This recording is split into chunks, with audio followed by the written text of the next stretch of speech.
What's up guys? Welcome back to another video. We're gonna do a little bit of a different type of video today. I wanna give you guys a little story, tell you guys a little story about my experience working at an independent record label here in LA. A very big, well-known independent record label here, an EDM label started by a very big EDM DJ who's tours across the world, is very well known.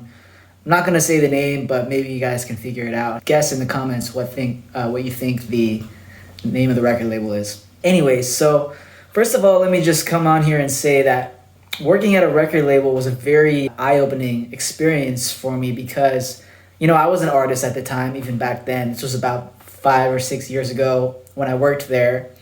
And so it was just very interesting for me to see the other side of the curtain, right? Because as an artist, you worry so much about the creative aspects of it that you kind of forget to think about the business aspects, and you spend all this time submitting to labels, right, and trying to get your track signed by a label that you like, but you don't actually really know any idea of what's going on behind that wall, behind the curtain of a record label, what happens on a day-to-day basis inside of a record label. So I just wanted to help shed some light on that for you independent artists out there. If you're trying to get signed to a label, you're trying to get a label's attention, just a little bit of the process of how labels go about their business and how they select songs to sign. Because I worked in the A&R department. So A&R, if you don't know, it stands for Artist and Repertoire. And basically what that means is that's the department that's responsible for going out and scouting new talent to sign to the record label, right? So that was my department, and so I was in charge of basically scouting new artists that we could potentially sign to a deal. Most likely just a one-song deal, because EDM labels like to do that a lot. So I was in the A&R department, and I'd worked directly under the assistant A&R, right? Like not the head A&R, but the assistant head A&R. So my boss was the assistant head A&R. And honestly, he was just a kid like me. I was 21, 22 at the time, and he was 28, 29. And it was so weird. I just remember going my first day, they sit me down, I brought my computer, they have a little desk for me. And so they're like, okay, look, man, welcome to the team. So your job is going to be looking at the demo submissions folder, right? So every label has a demo submissions email that artists can submit their songs to, right? So my job was to look through that email and look through all the submissions and pick the ones that I liked the most to forward to the assistant head A&R, and then the assistant head would review the ones that I chose and select the ones that he liked the best out of those, and then forward those to the head A&R for the final review to see if there was a chance of them possibly signing their song or signing their demo that they submitted. So when I got there, the demo submissions folder had not been looked at for 6 months, so it was backed up. Way far behind, way before I even started working there. So I started 6 months before I actually got there, looking through submissions from 6 months before, and I had to just work my way up, and it was just tedious work opening all these emails, because this is a big, well-known record label we're talking about, right? And so they get hundreds of messages a day, hundreds of demo submissions. So looking through all these things was overwhelming, and also because I'm backed up, I'm still getting messages every day. Every day that I'm working, I'm getting more and more messages. So it was really hard to catch up to present day. But I eventually did it. It took me about 3 or 4 weeks to do that. But so in looking through all these demo submissions, I learned a lot about what labels are looking for in their label submissions, right? What stands out. Because if you're an artist, you got to remember, if you're trying to submit to a label, they're getting hundreds and possibly thousands of messages a day in the demo submissions folder. And how I said, they weren't even looking at the demo submissions folder for 6 months before that. So there is actually a person, reading the submissions and going through them one by one. But at that point, I guess they just didn't have someone, or someone had left or something. So it was backed up. So after looking through all these submissions, right, I'm listening to all these songs, and honestly, probably about 80 to 90% of them were just trash. Terrible songs, didn't fit with the record label at all, didn't have any social proof whatsoever. Like, first of all, let me just give you guys like 3 main tips on submitting to record labels to help you stand out, right? So like, what's funny is when I first got there, when they told me to start looking through the demos, and so I was just like, okay, so is there anything that I should be looking for specifically? Like, am I looking for a specific sound or vibe? And the assistant A&R is just like, is it fire? I'm like, is it fire? What do you mean? He's like, is it fire? That's it. Just, is it fire? If it is, send it to me. I'm like, all right. Like, I was just like surprised. Like, that's it? That's all you're looking for? Is it fire? You're not looking for like a specific sound or whatever? Like, yeah, if it's fire, send it. So I'm like, okay.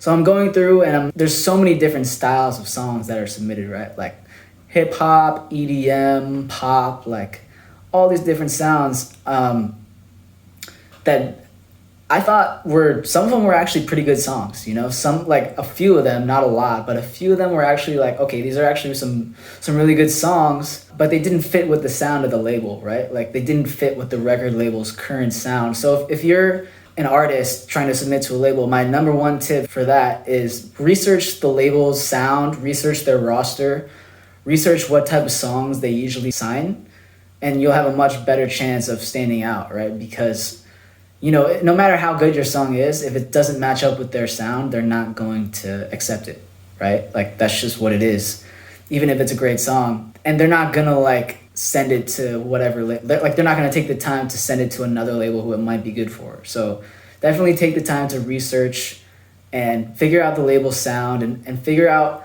what label would match your sound like the best fit. You know, what label would match your sound. Look at the roster, look at their like latest releases, people they've signed, and try to figure out if your sound matches pretty closely to them, and then you'll have a better shot, right? Another thing is, when you're sending demo submissions, don't write like a huge page-long bio and like all this stuff. Like, yo, I'm over here, I'm reading like hundreds of messages a day. I don't have time to read this whole 2-page long essay, right? I just can't. Like, I don't have the time. So keep your messages short and sweet. Like, this is what you need to include, all right?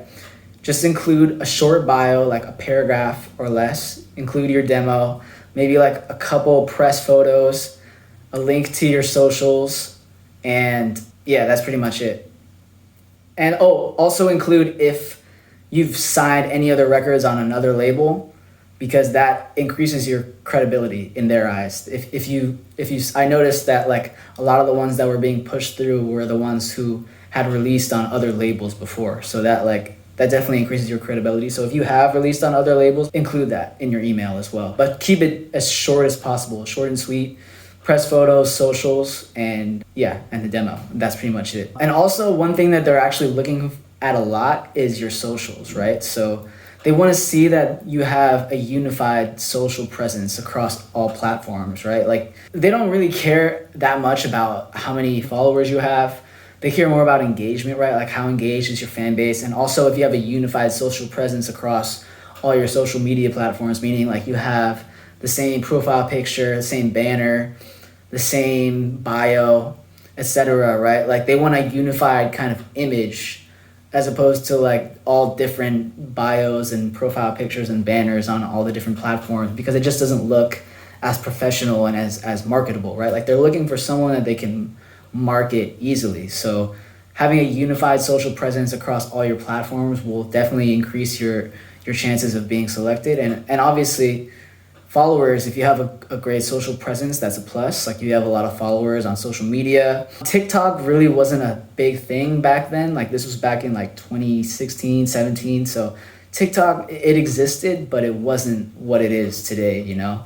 I'm sure today they're definitely looking at TikTok followers and stuff like that. But back then, they didn't really care as much. It was more just like, okay, Instagram, SoundCloud followers, Spotify followers. They didn't care about streams. Like, they didn't care about how many streams your songs have on SoundCloud or Spotify or Apple Music or whatever, because they know that stuff can all be faked. But they were more concerned about followers and just unified social presence and marketability across all platforms. So definitely take that into account before you submit. Just get all your ducks in a row as far as your social media, and you'll have a much better chance of getting selected and passed through. So like I said, you have to pass through, like in this case, 3 people, right? Me, the assistant head A&R, and then the head A&R. And I gotta be honest, like, honestly, maybe 1 or 2 signings happened that went through the demos while I was there. Like, it's honestly very rare. I'm sorry I can't be the one to give you a good news or a better outlook, but it's just very rare in these situations to have a song actually signed through the demos. A lot of songs, went through me and then Jimmy and then stopped, and it's just like, also they're, especially like at an independent label, they don't have a lot of staff. So it's like they're all very kind of like overwhelmed and like ADD, and they don't really have time to fully consider your song, like they don't really have the time. They might listen to like 10 seconds of it, so make sure it's interesting, make sure it fits the sound of the label, make sure your socials are all in a row, make sure your socials have a unified presence across all platforms.